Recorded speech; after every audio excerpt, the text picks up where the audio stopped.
اللہ تعالیٰ نے قرآن حکیم میں ارشاد فرمایا کہ افحسبتم انما خلقناکم عبثا وانکم الینا لا ترجعون، فرمایا کیا تم یہ گمان کرتے ہو کہ ہم نے تمہیں بیکار پیدا کیا ہے، اور کیا تم یہ سمجھتے ہو کہ تمہیں پلٹ کر ہماری طرف نہیں آنا۔ اللہ تبارک و تعالیٰ نے جو چیز بھی پیدا کی، جہاں بھی پیدا کی، بڑی حکمتوں کے تقاضوں کے تحت پیدا کی۔ میں کسی شخص سے بیزار نہیں ہو سکتا، کیونکہ ایک ذرہ بھی تو بیکار نہیں ہو سکتا۔ اللہ نے ہر چیز کو کمال حسن کے ساتھ دنیا میں پیدا کیا، اور انسان تو اشرف المخلوقات ہے۔ یہ تو اللہ تعالیٰ کی تخلیق کا شاہکار ہے۔ اللہ تعالیٰ نے اسے بڑی رہنمائیوں کے ساتھ، بڑی حکمتوں کے ساتھ، بڑے کرم کے ساتھ پیدا فرمایا۔ اس کو اللہ تعالیٰ نے سمجھنے کی، بات کرنے کی، اپنا ما فی الضمیر کہہ دینے کی صلاحیت عطا فرمائی۔ مالک نے اسے عقل، شعور دیا، اور جو بڑی طاقتور مخلوق نظر آتی ہیں ان کو اللہ تعالیٰ نے انسان کے قبضے میں دے دیا۔ کتنا بڑا ہاتھی ہوتا ہے لیکن ایک چھوٹا سا بچہ اسے لیے پھرتا ہے۔ کتنا بڑا اونٹ ہے، کتنی طاقت رکھتا ہے، لیکن ایک چھوٹا سا بچہ اس کے ناک میں نکیل ڈالتا ہے اور اسے لے کے گھومتا ہے۔ اللہ تبارک و تعالیٰ نے اسے اشرف المخلوقات بنایا ہے۔ اتنے بڑے جہاز ایک انسان کے قبضے میں دے دیے ہیں۔ وہ جب چاہتا ہے جہاز اڑتا ہے، جب چاہتا ہے اسے زمین پہ اتار لیتا ہے۔ اللہ کی دی ہوئی طاقت سے ملکوں کو سر کرنا، بڑی بڑی ٹیکنالوجی کو ایجاد کرنا خدا نے اپنی توفیق سے اسے عطا کیا۔ اور پھر اگر وہ مسلمان ہے، پھر اگر وہ حضور کا غلام ہے، تو پھر تو فرمایا کنتم خیر امت اخرجت للناس، انسان ساری مخلوق میں افضل ہیں، اور میرے محبوب کا کلمہ پڑھنے والے سارے انسانوں میں سب سے افضل ہیں۔ ان کو اللہ نے اور زیادہ فضیلتوں سے، برکتوں سے مالا مال کیا۔ یہ وہ مخلوق ہے، یہ وہ لوگ ہیں، یہ وہ امت ہے کہ جو صرف ارادہ کرتی ہے نیکی کا، کرتی نہیں، ارادہ کرتی ہے تو اللہ نیکی کرنے کا اجر عطا فرما بھی دیتا ہے۔ یہ ابھی پلان کرتی ہے کہ میں یہ کام کروں گا تو رب اس کا ثواب شروع بھی فرما دیتا ہے، لیکن پتہ نہیں کیا ہو گیا ہے لوگوں کو، نیکی کے ارادے کرنے ہی چھوڑتے جا رہے ہیں، نیکی کی منصوبہ بندی کرنی ہی چھوڑ دی ہے، خیر کے لیے پلان کرنا ہی چھوڑ دیا ہے۔ بہت سارا وقت بیکار گزرتا ہے، بہت سارا وقت چوراہے پہ گزر گیا، بہت سارا وقت گپوں میں گزر گیا۔ عمرے دراز مانگ کے لائے تھے 4 دن، 2 آرزو میں کٹ گئے، 2 انتظار میں۔ ایک ڈھیر سارا طبقہ ہے جس سے پوچھتے ہیں کیا کر رہے ہو، وہ کہتے ہیں بس کچھ بھی نہیں، ٹائم پاس کر رہا ہوں۔ تو میں کہتا ہوں یار اتنا فالتو ٹائم کہاں سے آیا جسے پاس کرنا پڑا؟ میں بور ہو رہا ہوں، تو میں کہتا ہوں بور ہونے کے لیے وقت کہاں سے لیا آپ نے؟ آپ تو مسلمان ہیں، آپ کا تو وقت شریعت نے بڑا قیمتی کر دیا ہے۔ آپ تو 1 منٹ میں 3 بار سورہ اخلاص پڑھ سکتے ہیں۔ آپ کو تو ذرا سا وقت ملے تو آپ جا کے 2 رکعت نماز کی نیت باندھ سکتے ہیں۔ آپ کو تو تھوڑا سا وقت ملے تو آپ کے تو نبی پاک علیہ السلام نے یہاں تک ہماری تربیت کر دی، ہمارے حضور فرمانے لگے تم کانٹا اٹھا سکتے ہو نا گلی سے، تو وہی اٹھا دینا، اس پر بھی رب صدقے کا ثواب عطا کرے گا۔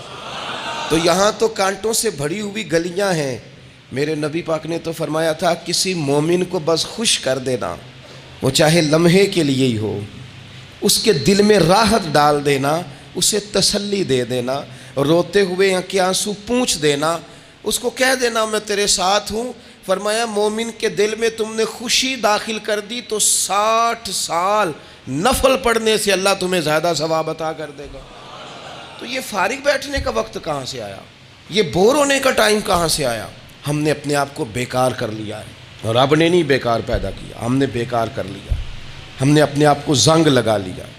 ملت کا وہ جوان جس کو چاہیے تھا کہ وہ خاندان کے 20، 50، 60 لوگوں کو لے کر چلتا، کفالت کرتا، نمائندگی کرتا، آگے بڑھ کے کہتا میں ہوں نا، گھبرانا نہ، وہ نوجوان خود دکھ سناتا ہے رو رو کے، وہ مجبوریاں سناتا ہے، وہ کچی کچی باتیں کرتا ہے، وہ کہتا ہے مجھے کالا جادو ہو گیا ہے، وہ کہتا ہے فلانے کی نظر لگ گئی ہے، وہ کہتا ہے چچا نے آگے نہیں جانے دیا، وہ کہتا ہے میں ابا جی نے صحیح تقسیم نہیں کی تو میں پیچھے رہ گیا۔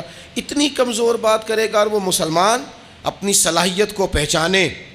حضرت سعدی شیرازی کے پاس ایک شخص نے بیٹھ کے اپنے دوستوں کی غلطیاں گنوانی شروع کر دی، ان میں یہ بھی غلطی ہے، یہ بھی غلطی ہے، یہ بھی غلطی ہے، یہ بھی غلطی ہے، یہ بھی غلطی ہے۔ تو حضرت سعدی ہنس پڑے، فرمانے لگے اور یاد رکھ تیرے سجن بڑے ہی برے ہیں، اور پانی بڑا بھی گندا ہو نا تو آگ بجھانے کے کام پھر بھی آ جایا کرتا ہے۔ کوئی تو خوبی ان میں تلاش کر لینا، پانی بڑا بھی گدلا ہو تو آگ تو بجھاتا ہے کہ نہیں بجھاتا۔ ہمارا یہ مزاج بن گیا ہے کہ ہم اپنی صلاحیتوں سے کام ہی نہیں لیتے، ہمیں پتہ ہی نہیں ہم کیا کر سکتے ہیں۔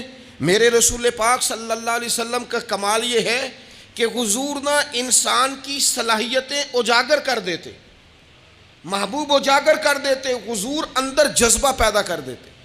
اس طرح کا وہ اقبال کہتے ہیں کہ تمہارا وقت کا امام وہ نہیں ہوتا جو تمہیں کہے حالات بڑے خراب ہیں، اس قوم کا کچھ بھی نہیں ہو سکتا، اس ملک کا کچھ بھی نہیں ہو سکتا، فلانا ادارہ بھی خراب ہو گیا، فلانا بندہ بھی کرپٹ ہو گیا، فلانا بھی دنیا دار ہو گیا، پیر بھی خراب ہو گئے، مولوی بھی خراب ہو گئے، سیاستدان بھی خراب ہو گئے، اور بیوروکریٹس بھی خراب ہو گئے، اور تاجر بھی خراب ہو گئے، اور فلانی برادری یہ ظلم کرتی، فلانا قبیلہ یہ ظلم کرتا ہے، فلانے شہر کے لوگ، اسی چکر میں صرف مایوسیاں پھیلانی ہیں، کبھی خیر کی بات ہی نہیں کرنی۔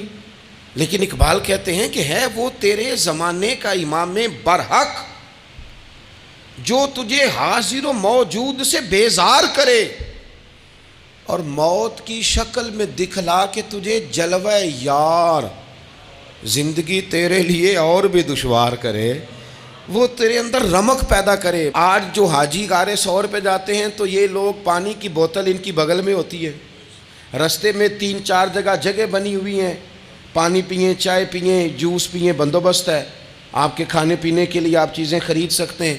اوپر جائیں تو وہاں بھی سارا کچھ بیٹھنے کا بہترین اہتمام ہے۔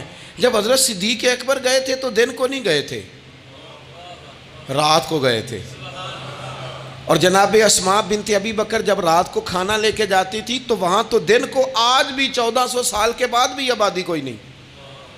اس وقت کیا منظر ہوگا، اور اب رستہ بن گیا تھا، اب تو رستہ بھی نہیں تھا۔ تو حضرت اسماء کہتی ہیں میں اکیلی روٹی پکاتی تھی، پھر اسے باندھتی تھی، پھر میں یہ نہیں کہ 2-4 میرے ساتھ ساتھی چلو تو پھر غار سور پہ چلتے ہیں، لوگ تو یوں جاتے ہیں نا۔ فرماتی میں دیکھتی تھی ادھر ادھر کہ کوئی ہے تو نہیں، دیکھ تو نہیں رہا۔ جب کوئی نہیں ہوتا تھا تو رات کو جاتی تھی اور غار پہ کھانا دے کے آتی تھی، اور حضرت صدیق اکبر نے حضور کو کندھوں پہ بٹھا کے کہا تھا حضور پتھر نکیلے ہیں، ان کی نوک تیز ہے، کہیں مقدس قدموں کو تکلیف نہ دیں، اگر مہربانی کریں تو میرے کندھوں پہ نہیں بیٹھ جاتے۔ حضور حضرت صدیق اکبر کے کندھوں پہ بیٹھ گئے۔ درویش کہنے لگے پباں پار قدم نہیں جے لاؤندا تے 100 پہاڑ تے چڑھیا جاندا، او پیا جاندا جے یار نبی دا، اے اصلی دلدار نبی دا، او پیا جاندا جے یار نبی دا، اے اصلی دلدار۔ اپنے اندر جذبہ پیدا کرے، ہم کچھ کر سکتے ہیں۔ غریب ساری زندگی دکھ ہی سنائے گا کہ میں غریب ہوں، اس نے محنت کب کرنی ہے، جد و جہد کب کرنی ہے، اس نے آگے کب پڑھنا ہے، وہ کب تک یہ کام کرے گا۔ اپنی زندگی کے اندر شعور پیدا کریں اور اپنی صلاحیت سے کوئی نفع لیں۔ آپ کیا کر سکتے ہیں زندگی میں؟ میں نے کہا کچھ نہیں کر سکتے، گلی سے روڑا تو اٹھا سکتے ہیں کہ نہیں؟ کچھ انقلاب اپنے مزاج میں پیدا کریں، کچھ تبدیلی پیدا کریں۔ اس کے لیے سب سے زیادہ ضروری یہ ہے کہ ہم اپنے اندر اخلاقی تبدیلی لانے میں کامیاب ہو جائیں۔ کائنات میں ایک قوم وہ سمجھتی ہے جن کا اخلاق سنور جاتا ہے، اور جو لوگ اپنے اندر اخلاقی تبدیلی نہیں نہ لاتے، آپ دیکھیں نبی پاک علیہ السلام کا انقلاب کس طرح کا ہے۔ عرب کے لوگ سمجھتے تھے کہ معاف کرنا بزدلی ہے، صبر کرنا بزدلی ہے۔ وہ کہتے تھے یہ کیا بات ہوئی، ہمارا دشمن کیا سمجھے گا کہ بزدل ہے، انہوں نے معاف کر دیا ہے۔ وہ کہتے تھے معاف کر دیں تو کمزور پڑ جائیں گے، سامنے والا کہے گا کہ ان کے پلے کچھ نہیں، معاف کر دیا۔ اور ہمارے زمانے میں آج معاف کمزور آدمی کرتا ہے، طاقتور آدمی معاف نہیں کرتا۔ وہ جس کے پاس طاقت نہیں ہوتی وہ کہتا ہے ٹھیک ہے میں نے اللہ پہ چھوڑ دیا، حالانکہ اس نے بھی اچھا کیا، پر کمال تو یہ ہے کہ تیرے پاس ساری طاقت ہو پھر بھی تو فیصلہ اللہ پہ چھوڑے۔ اور حضرت موسیٰ کلیم اللہ علیہ السلام نے عرض کیا تھا مالک تیرے بندوں میں تیری نظر میں معزز کون ہے؟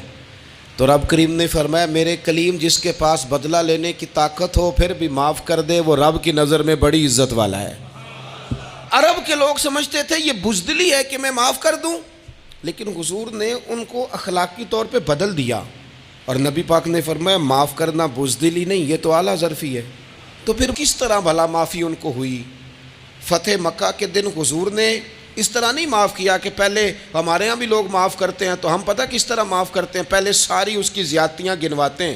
پتہ ہے نا تو نے اس وقت کیا کہا تھا، یاد ہے نا تو بڑی ڈینگے مارتا تھا، یاد ہے نا تو بڑی بڑھ کے مارتا تھا۔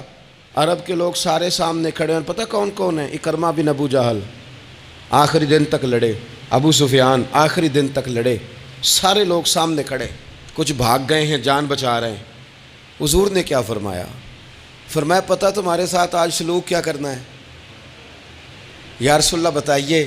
تو نبی پاک نے فرمایا وہی کرنا ہے جو جناب یوسف نے بھائیوں کے ساتھ کیا تھا، بات ہی کوئی نہیں کرنی، پچھلا قصہ چھیڑنا ہی نہیں، نہ کانٹے بچھانے کی بات کرنی ہے، نہ روڑے مارنے کی کرنی ہے، نہ بدر میں آنے کی کرنی ہے، نہ احد میں پتھر مار کے دانت شہید کرنے کی بات کرنی ہے، نہ خندق کی بات کرنی ہے، نہ خیبر کی کوئی بات۔ جاؤ نہ معاف کیا، بات ہی کوئی نہیں کرنی، معافی دے دی۔ ابو سفیان کہنے لگے حضور مجھے بھی معافی ہے۔ سونیا تیرے کرم پہ قربان جاؤں۔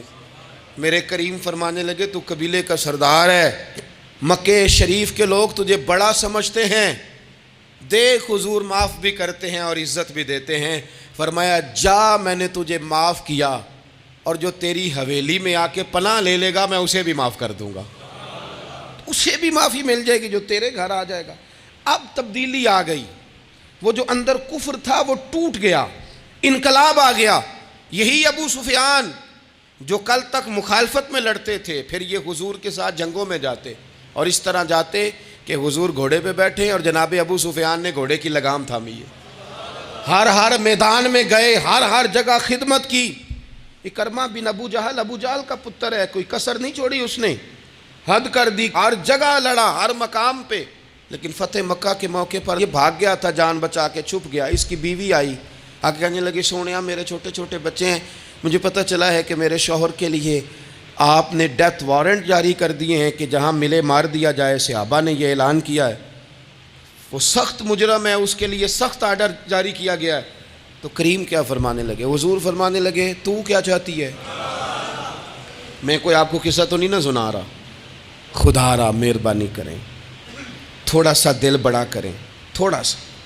وہ ساس کہتی ہے جی میں کیویں معاف کر دیاں جی، تمہیں پتہ نہیں پیر صاحب میرے اندر زخم کنے نے، مثلا کیا ہے، گولی مار دی ہے کسی نے کسی کو۔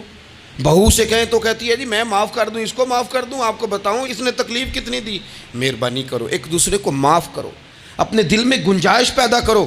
اس بندے کی بات ہو رہی ہے جو باپ سے لگا ہوا ہے مخالفت کرنے، ابے نے بھی ظلم کیے، اس نے بھی کیے۔ حضور اس کی بیوی سے کہتے ہیں کیا چاہتی ہے؟ کہنے لگی حضور معاف کر دیں اسے۔ تو نبی پاک صلی اللہ علیہ وسلم نے فرمایا ٹھیک ہے، یہاں تو معافی کا دروازہ تو سب سے زیادہ کھلا ہوا ہے، تو کہتی ہے تو چلو ٹھیک ہے معاف کیا، ہو گئی بات۔ اس نے جا کے جہاں چھپا ہوا تھا اسے کہا اکرمہ حضور نے تجھے معاف کر دیا۔ کہنے لگا کوئی کرنے والی بات کر، وہ معاف کرتے ہیں مجھے پتہ ہے، بڑا کرتے ہیں، پر جو میں نے کیا ہے وہ معافی والا نہیں۔ مجھے معافی ہو سکتی ہے، یہ کیسے ہو سکتا ہے، یہ کیسے ہو گیا، ہو ہی نہیں سکتا۔ اس کی بیوی پھر آئی، کہنے لگی حضور وہ مانتا نہیں، یہ تاریخ صرف میرے رسول کی ہے، یہ سیرت صرف میرے رسول کی ہے، کہ جس کو معاف کیا جا رہا ہے اس کی سمجھ میں بات نہیں آ رہی کہ بھلا مجھے معاف کر دیا ہے۔ حضور کہتے ہیں اچھا تو بتا وہ کیسے مانے گا؟ کہنے لگی حضور اگر کوئی نشانی دے دینا، عرب کے لوگ تلوار دے دیتے تھے، زرہ دے دیتے تھے، پگڑی دے دیتے تھے، چھڑی دے دیتے تھے، یہ دلیل ہوتی تھی کہ فلاں نے نشانی دے دی۔ اگر کوئی مل جائے نا نشانی، محبوبہ اس طرح تو کوئی نہیں کرتا جیسے آپ کرتے ہیں۔ کریم نے اپنے سر سے پگڑی اتاری اور فرمایا میری پگڑی بطور علامت کے نشانی کے لے جا، اسے کہہ دے میں نے معاف کیا۔ اب اکرمہ کو معافی ہو گئی، وہ آ رہے ہیں، یوں اخلاق بدلتے ہیں، وہ آ رہے ہیں۔ یہاں کوئی بڑا آدمی آئے نا تو پہلے اعلان ہوتا ہے فلاں بن فلاں صاحب آ رہے ہیں، اب ان کو دعوت دیتے ہیں، لیکن وہ اعلان چھوٹا کرتا ہے بڑے کے لیے. یہاں انوکھا باب ہے. اکرمہ کلمہ پڑھنے آ رہے ہیں. نبی پاک صحابہ سے کیا فرما رہے ہیں؟ فرمایا وہ کلمہ پڑھنے آ رہا ہے، اطاعت قبول کر کے آ رہا ہے، سر تسلیم خم کر کے آ رہا ہے، اس کے سامنے اس کے باپ کے کسی ظلم کا اظہار نہ کرنا. اس کے باپ نے بڑے ظلم کیے ہیں، زیادتیاں کی ہیں، ہم تذکرہ یہاں ہوتا ہے، لیکن اس کے سامنے نہ کرنا. اس کا تو ابا ہے نا، اس کا تو باپ ہے نا، کوئی بات نہ کرنا، اسے تکلیف ہوگی. کس کے لیے؟ صحابہ رو رہے ہیں. حضور یہ کس کے لیے تیاری کرا رہے ہو؟ وہ آ گئے، قدموں سے لگ گئے، کلمہ پڑھ لیا، کھول کے روئے. حضور میرے لیے بھی معافی ہے؟ تو کریم نے فرمایا ہاں، میں رحمت والے رب کا رحمت والا رسول ہوں، ہے نا معافی. اکرمہ مسلمان ہو گئے. پھر تلوار کو صاف کر کے کہنے لگے سونیا پہلے یہ اسلام کی مخالفت میں لڑتی تھی، اب حمایت میں لڑے گی. مجھے بتائیں، ایک ایک گلی اکرمہ گئے اسلام کی حمایت میں تلوار لے کے، ایک ایک گلی. اور آپ پچھلے جہاد میں بھی گئے تھے، اس جہاد میں نہ جائیں تو کہنے لگے کفارہ نہیں ادا کرنا، پچھلے داغ نہیں صاف کرنے. میں جاؤں گا، گلی گلی جاؤں گا، نگر نگر جاؤں گا، جھنڈا لے کے جاؤں گا. میں بتاؤں گا کہ جب کوئی مدینے والے کے پاس آئے تو رب دل بدل دیا کرتا ہے. انقلاب آتے ہیں، عادتیں بدلتی ہیں، طبیعتوں میں تغیر آتا ہے. کون کہتا ہے نہیں آتا؟ میں جاؤں گا. حمص میں حضرت عمر کے زمانے تک اکرمہ لڑے، سالوں میدان میں رہے اسلام کی حمایت میں، اور پھر حمص کے میدان میں حضرت عمر کے دور میں لڑتے ہوئے شہادت کی موت اللہ نے انہیں عطا فرمائی. یہ آپ دیکھیں حضرت خالد بن ولید کون ہے؟ کہنے لگے حضور میں تو بڑی شدت سے اسلام کے خلاف لڑتا تھا، میری غلطیاں بھی معاف ہو جائیں گی. تو حضور فرمانے لگے اسلام پچھلے سارے معاف کرا دیا کرتا ہے، نئی زندگی کا آغاز ہو جاتا ہے. نئی زندگی کا آغاز ہوتا ہے. حضور نے فرمایا جو رمضان میں عبادت کر لے نا، ایمان کے ساتھ رمضان میں عبادت کر لے، اللہ اس کے پچھلے سارے ہی معاف فرما دیتا ہے. اب وہ نئی زندگی کا آغاز کرے. جس نے شب قدر پہ رو رو کے توبہ کی ہے وہ رمضان کے بعد کرپشن چھوڑ دے، جھوٹ چھوڑ دے، بددیانتی چھوڑ دے، دل دکھانا چھوڑ دے. جس نے رمضان میں روزے رکھے، تراویح پڑھی ہے، وہ نئی زندگی کا آغاز کرے. خدا کی رحمت سے گناہ معاف ہو گئے، اب وہ آگے بڑھے. نبی پاک علیہ السلام نے فرمایا جو اللہ کے گھر کا حج کار آیا وہ اس طرح ہے جس طرح آج ماں کے پیٹ سے پیدا ہوا ہے. اب نئی زندگی کا آغاز کرے، اب وہ اپنی عادات میں تبدیلی لائے، اب وہ بدل جائے. میں کس درد سے یہ بات آپ سے کروں کہ 50 لاکھ مسلمان ہر سال حج کرتا ہے. اگر 25 لاکھ کا کردار بھی ٹھیک ہو جائے تو سال کا 25 لاکھ با کردار مسلمان اگر دنیا کو دیا جائے تو بتائیے امت مسلمہ کا سر کتنا اونچا ہوگا. لیکن ہمارا حال وہی ہے کہ آج بھی کیتی جاندے ہو تے لہو بھی پیتی جاندے ہو، کھو کے مال یتیماں دا تے بھیج مسیتی جاندے ہو، پھٹ دلاں دے سیندے نہیں تے ٹوپیاں سیتی جاندے ہو، نفس تے چھری پھیر دے نہیں دمبے کیتی جاندے ہو، فرض پلائی بیٹھے ہو، نفلاں نیتی جاندے ہو، او دسو تے سی بلے شانو ایک ہی کیتی جاندے ہو.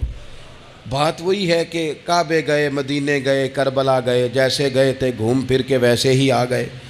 کچھ تبدیلیاں اپنے مزاج میں لائیں، اپنی عادات میں لائیں.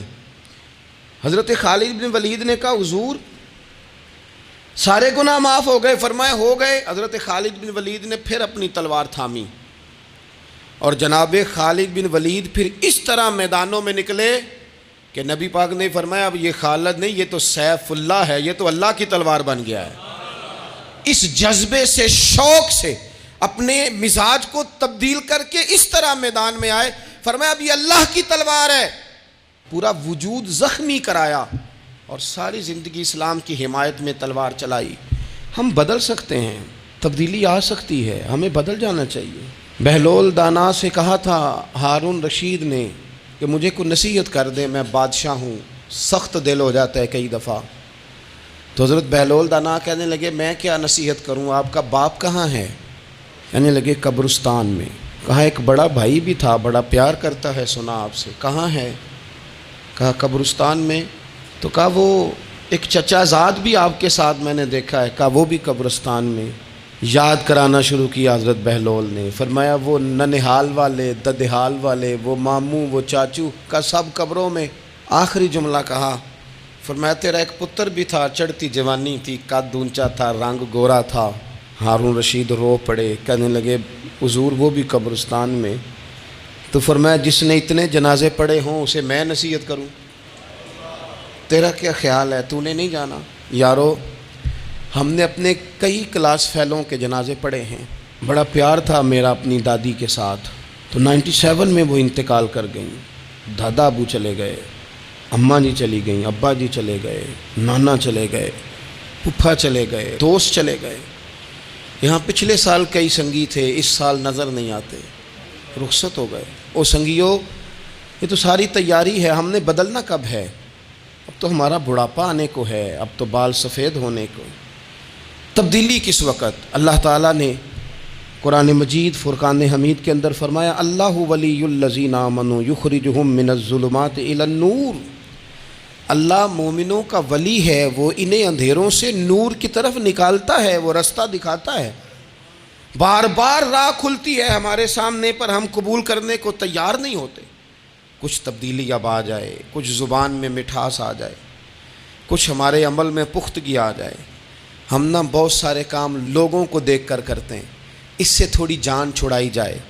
کچھ اپنے اندر جو قباہتیں ہیں، کچھ اپنے ساتھ جنگ کی جائے۔ نبی پاک علیہ السلام نے فرمایا افضل جہاد اپنے نفس سے لڑائی کرنا ہے، اپنے آپ کے ساتھ کچھ جد و جہد کی جائے، کچھ اپنے خلاف بھی چلا جائے۔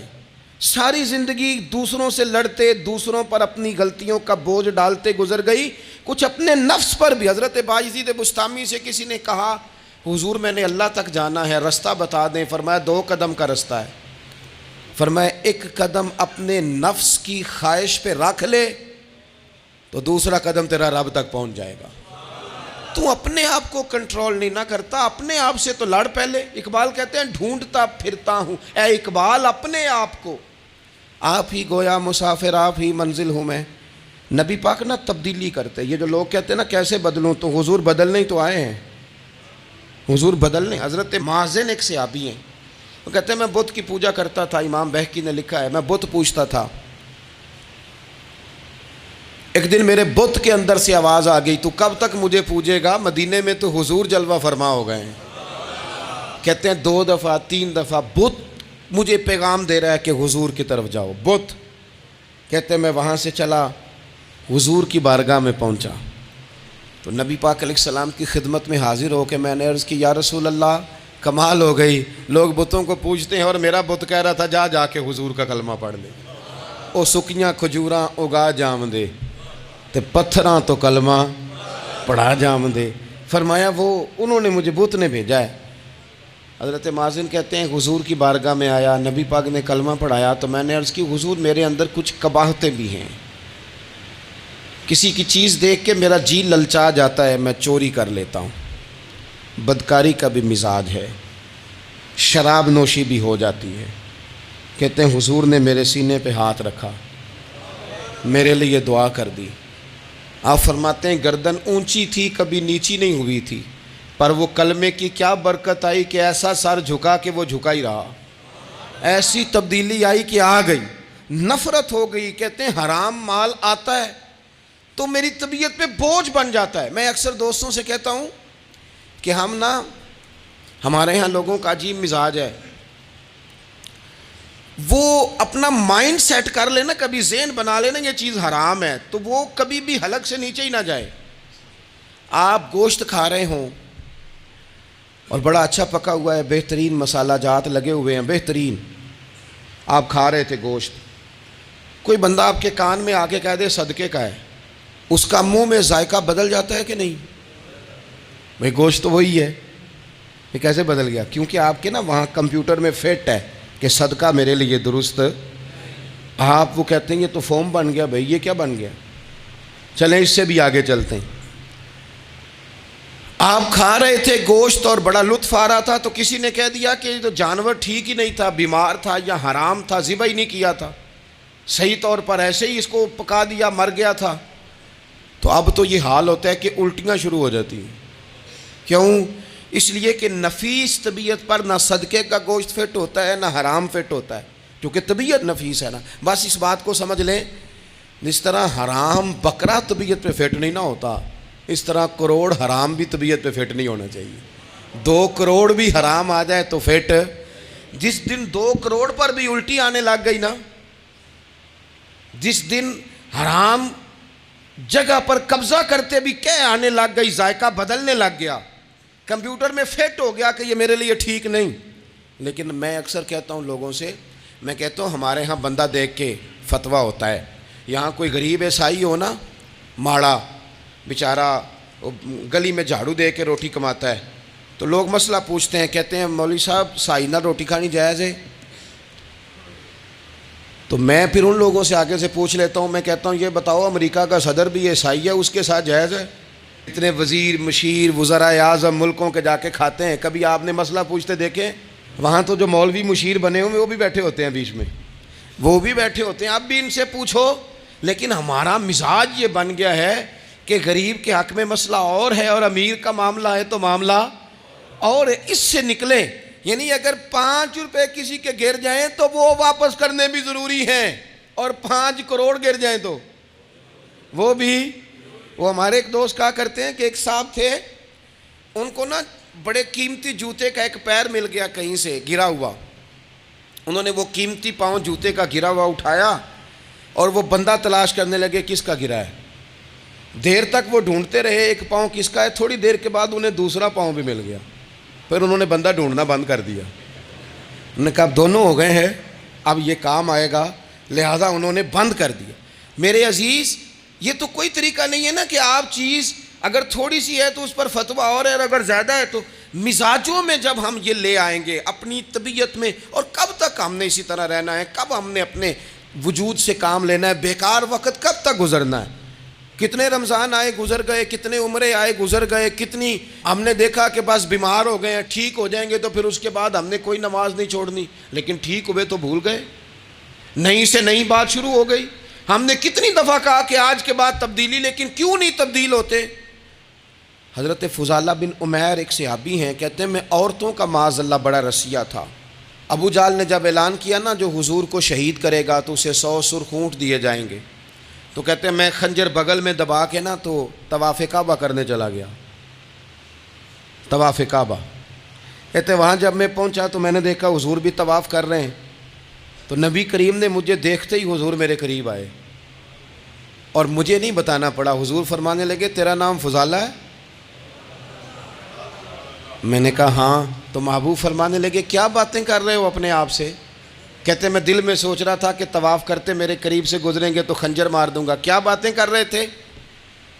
فضالہ کہتے ہیں میں تو جب آیا تھا تو ایک بی بی سے مل کے آیا تھا، میں نے کہا تھا کہ میں آج بڑی رقم لے کے آؤں گا اور معاذ اللہ تیرے پاس رات گزاروں گا. کہتے ہیں میں تو اس سے بات کر کے آیا تھا.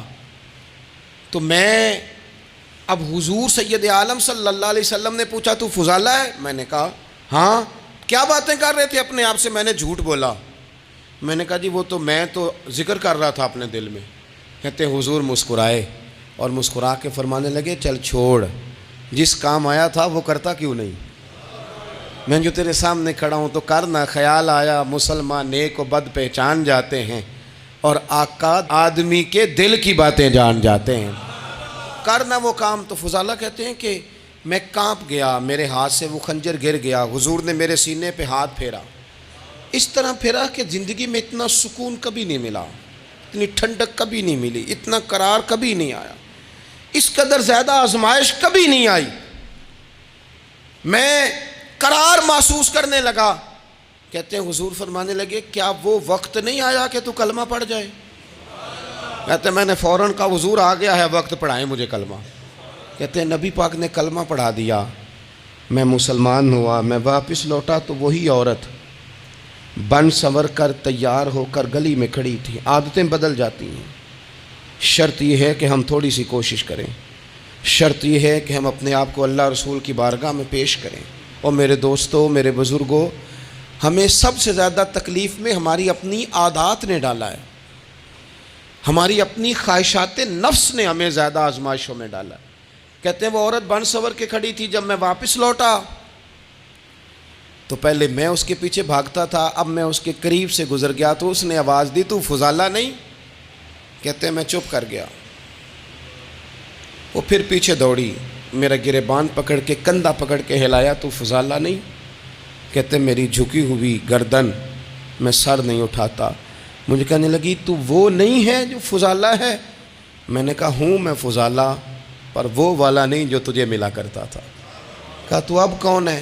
کہنے لگے میرا ٹائٹل بدل گیا ہے، میرا تعارف بدل گیا ہے، اب میں رسول کائنات کا غلام ہو گیا ہوں۔ اب لوگ مجھے مسلمان کہتے ہیں، اب میری نگاہوں میں جچتا نہیں کوئی، جیسے میرے محبوب ہیں ایسا نہیں کوئی۔ کہتے ہیں بدل گئی عادت، میں وہی ہوں پر میرا لہجہ، میرا مزاج ہی بدل گیا۔ حضرت جریر ابن عبداللہ کہتے ہیں میں کاروبار کرتا تھا اور مجھے بڑا سلیقہ آتا تھا کاروبار، میں سستی ترین چیز خریدنے کا ملکہ رکھتا تھا، لیکن فرماتے ہیں کہ جب میں حضور کا کلمہ پڑھنے گیا تو نبی پاک نے مجھے فرمایا میرا دین کسی کا بھلا کرنے کا نام ہے، الدین النصیحہ، خیر خی کرنا۔ فرماتے ہیں پھر میں نے نصیحت کو پلے باندھا، ایک آدمی سے گھوڑا خریدا 300 دینار کا، گھوڑے کو پکڑ کے میں نے جب تھوڑا آگے چلایا تو وہ تو بڑا نرم مزاج تھا، اسی پنجابی چاکھیدہ ساؤ ہے بڑا، اور میں نے کہا یہ تو گھر میں بھی رکھا جا سکتا ہے، یہ تو 400 کا ہے۔ پھر میں نے اس پر سواری کی تو وہ سواری کے لیے ہی بڑا اچھا تھا، میں نے کہا یار تیرا جانور 600 کا ہے۔ کرتے کرتے جب میں نے اسے 1000 دینار تھمایا، 400 میں سودا ہو گیا تھا، اس نے دے دیا تھا گھوڑا یا اونٹ۔ کہتے ہیں وہ شخص میری طرف دیکھ کے حیران ہو کے کہنے لگا جریر تو پہلے بھی آتا ہے، یہ تجھے کیا ہوا؟ تو حضرت جریر کہتے ہیں میں نے اسے کہا پہلے جریر آتا تھا، اب وہ والا جریر ہے جس نے مدینے والے کا کلمہ پڑھا ہے۔ کنتم خیر امت کا ٹائٹل ہے میرے پاس۔ کیا اسلام صرف نعرے لگانے کا نام ہے؟ کیا اسلام صرف دوسروں کو یہ کہنے کا نام ہے کہ تو نے مجھے کس طرح کہہ دیا کہ میں عاشق رسول نہیں؟ تو زیادہ ہے، تیرے پاس زیادہ دین ہے؟ صرف ڈٹ جانا اور زیادہ باتیں کرنے کا نام دین ہے؟ اپنے اندر ایک ایک کر کے غلطیوں کو چھوڑیں، آج کچھ عہد کریں کہ ہم نے فلاں فلاں گناہ سے جان چھڑانی، اپنے اندر کچھ تبدیلیاں لائیں، اور کسی کو بتانے کی ضرورت نہیں، ہمارا اور ہمارے رب کا معاملہ ہے۔ اکیلے میں بیٹھ کے اللہ کے حضور عہد کریں، اکیلے میں بیٹھ کے۔ آج میں نے آپ سے خدمت میں ایک اپیل کرنی ہے، وہ یہ ہے کہ ہم نے نہ آج عہد کرنا ہے کہ ہم نے جھوٹ نہیں بولنا۔ ایک دفعہ ہم نے بچے سے کہا تھا، مجبور تھے، شاید بڑے مجبور ہوں گے ہم، کسی صاحب نے نا بڑی مجبوری میں ایک دن اپنے بچے سے کہہ دیا، وہ باہر آیا تھا بندہ پیسے لینے، اس کا قرض دینا تھا، تنگ دستی تھی، مجبوری تھی، تو اس نے کہا بیٹا ادھر آ، اسے جا کے کہا ابو گھر نہیں۔ آپ نے ایک دفعہ کہا، پھر آپ ساری زندگی روئیں گے کہ پتر میرے ساتھ تو سچ بولا کرنا، لیکن وہ نہیں بولے گا۔ یہ جھوٹ اتنی بڑی مصیبت ہے۔ عورت اپنے شوہر سے کہتی ہے پیسے تھوڑے دے دیا کر، جوڑے ایک میں گزارا کر لوں گی، میرے ساتھ سچ تو بولنا، وہ سچ تو بول۔ تو اگر لاہور جاتا ہے تو مجھے لاہور کا ہی بتا کے جا، میرا رشتہ پیسوں سے نہیں اعتماد سے جڑا ہے۔ ماں کہتی ہے ماں بیٹے سے، پتر سچی بات تھوڑی کر لیا کر، سچی کیا کر۔ سچ ختم ہو گیا۔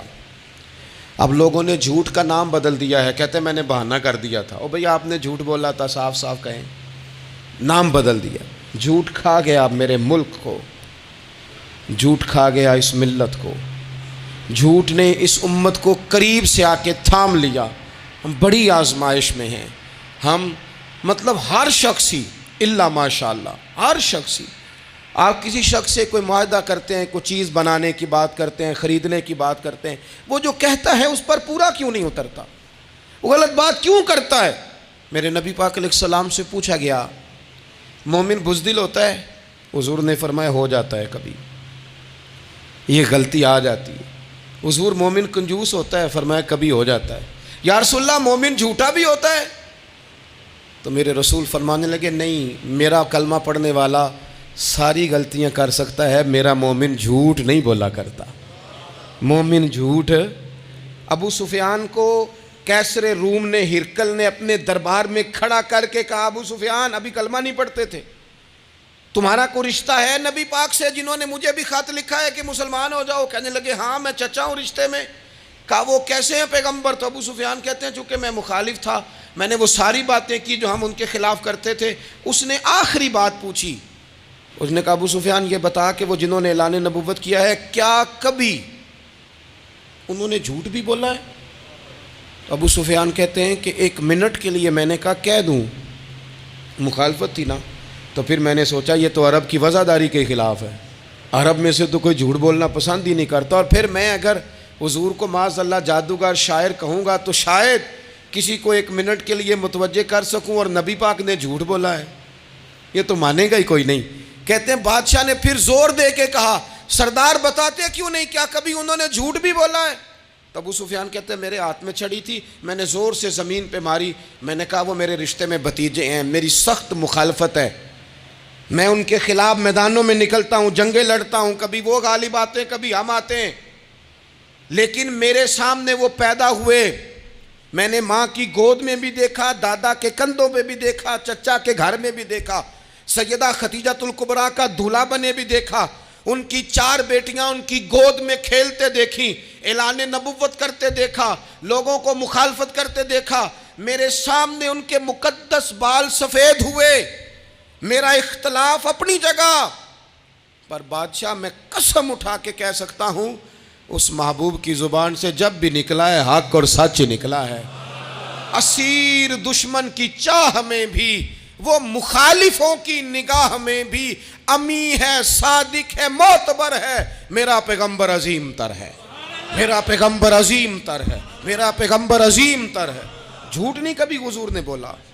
کہتے میں نے جواب دیا تو سناٹا چھا گیا سارے دربار میں. کتنے اس نے سوال پوچھے, گھنٹوں بات ہو, سناٹا چھا گیا. اور پھر بادشاہ نے اپنا پرنا اٹھایا, چادر اٹھائی, کندھے پہ رکھی اور جانے لگا. تو میں نے پیچھے سے پلٹ کے کہا بادشاہ اتنے تو نے سوال کیے, اتنے میں نے جواب دیے, رزلٹ کا بھی تو اعلان کرنا, نتیجہ بھی تو دینا, کیا نکلا؟ تو کہتے ہیں وہ جا رہا تھا, وہیں کھڑے کھڑے اس نے چہرہ میری طرف پھیرا اور کہنے لگا سردار نتیجہ تو نکل آیا ہے, رزلٹ تو نکل آیا. جس بندے نے کبھی بندوں سے جھوٹ نہیں بولا وہ یہ جھوٹ کیوں بولے گا کہ میں اللہ کا رسول بن کے آیا ہوں؟ نتیجہ تو نکل آیا, بات تو کلیئر ہو گئی, اب آگے کیا جانا ہے؟ ایک سردار تھے کسی قبیلے کے, وہ حضور کی بارگاہ میں کلمہ پڑھنے آئے. امام راضی نے لکھا ہے, کہتے میرے اندر 4 غلطیاں تھیں. میں شراب بھی پیتا تھا, چوری بھی کرتا تھا, بدکاری بھی کرتا تھا معاذ اللہ, اور جھوٹ بھی بولتا تھا. حضور کی بارگاہ میں آیا, عرض کی یا رسول اللہ بچپن سے لے کر یہ بیماریاں لگ گئیں, بڑی کوشش کی, ابا نے بڑا مارا, لوگوں نے بڑا کہا, چھوٹی نہیں, اور میں چھوڑ سکتا بھی نہیں. ان کا خیال تھا نا جس طرح ہمارا خیال ہوتا ہے, ایک فلانی چیز نہیں چھوڑ سکتے, میں چھوڑ سکتا بھی نہیں. حضور ایک چھوڑ سکتا ہوں, ایک چھڑوا لیں آپ اور کلمہ پڑھا دیں. حضور نے فرمایا بالکل ٹھیک ہے, تو ایک چھوڑ دے. یا رسول اللہ کون سی؟ فرمایا جھوٹ نہیں بولنا. جھوٹ, وہ شراب بھی پیتے ہیں, وہ کہتے ہیں میں بدکاری بھی کرتا ہوں, چور بھی ہوں. حضور نے کیا فرمایا؟ جھوٹ. کیا ان سارے کاموں سے زیادہ سخت تھا حضور نے اس سے منع کیا؟ جھوٹ نہیں بولنا بھائی. کہتے ہیں سونے وعدہ ہو گیا. سیدھے سادے آدمی تھے, دیہاتی سردار تھے, گھر چلے گئے. کہتے ہیں جب وہ شراب کے قریب جانے لگا تو دل میں خیال آیا کہ حضور کے پاس شراب پی کے جاؤں گا, اگر کسی نے پوچھا کہ پی ہے تو جھوٹ تو بولنا نہیں, سچ بولوں گا تو حال کیا ہوگا بھلا, وہاں کیفیت کیا ہوگی کہ میں شراب پی کے یہاں آتا ہوں حضور کی بارگاہ میں, مجھ پہ تو حد لگے گی. کہتے ہیں لہذا شراب بھی چھوڑ دی, اٹھا کے ماری دیوار کے ساتھ. کہتے ہیں میں چوری کی طرف ہاتھ بڑھانے لگا تو میں نے کہا صبح اگر کسی نے پوچھا کہ میری چوری کس نے کی ہے, جھوٹ بولنا نہیں, اور اگر سچ بولا تو سوسائٹی میں عزت کیا رہے گی؟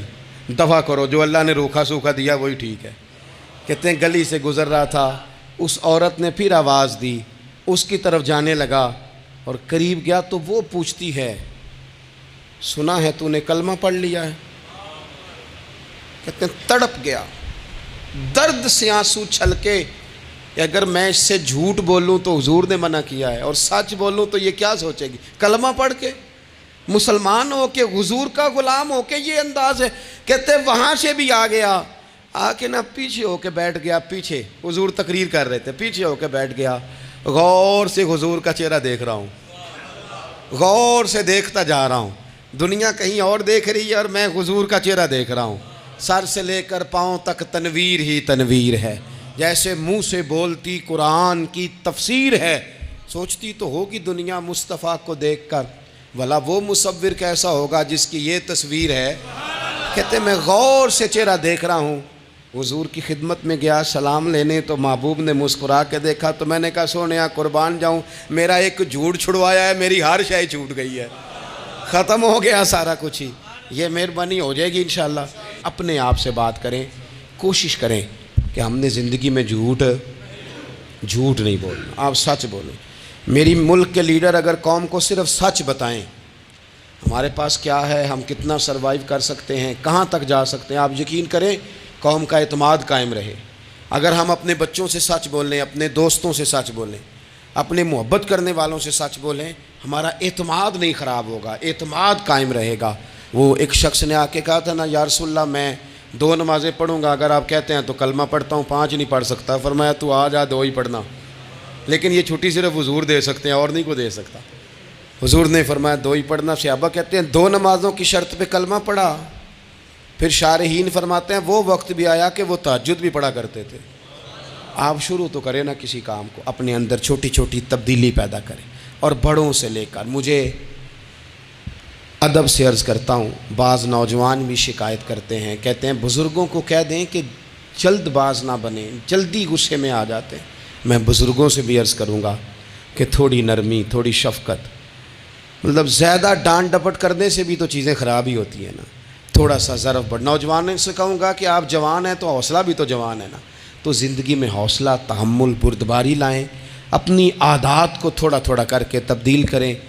اللہ تعالی ہمیں سمجھ عطا